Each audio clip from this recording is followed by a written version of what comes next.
Bij de Amy.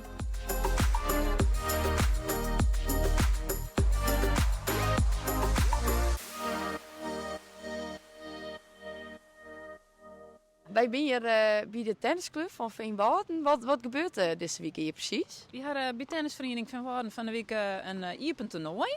Dat wil zeggen, iedereen die lid is van een bepaalde vereniging bij de KNTB, die mij hier om meedoen. En dan worden ze op spelsterkte indeeld en dan spelen ze al je wedstrijden in elkaar. Zowel enkel als dubbel, dus gezellig. Is dat de eerste keer dat dit georganiseerd wordt? Nee, wie doet al elke jaar. Hoeveel jaar precies, weet ik net. Een heel aantal jaren al.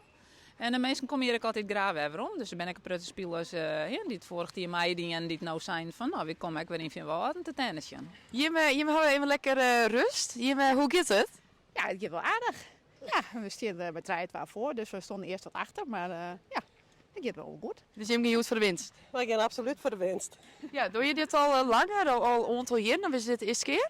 Geen jaren, maar dit is, we gaan hier al wel vaker mee bij te jaren.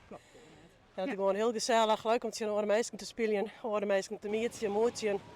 Dit is het partij. Hoe gaat het bij je? Nou, we begonnen heel voortvarend. We zakten er ook correct een beetje in, maar ja, we hadden slag beter te pakken dan zo'n week, dus we hebben goede hoop op overwinning.